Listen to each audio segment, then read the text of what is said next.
There are these two Irishmen. No. Excuse me? Oh, you can't say that. What, why not? Racist. That's all right. My mother-in-law. Now, there's a... No. What? Sexist.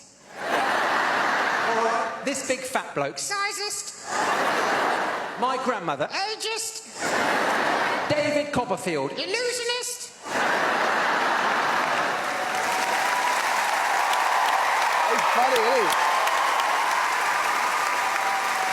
Look, you're ruining this. Pessimist. This whole thing is going downhill fast. Tobogganist. Why don't you get stuffed? Taxidermist. You're on fire tonight. Arsonist. So no jokes then.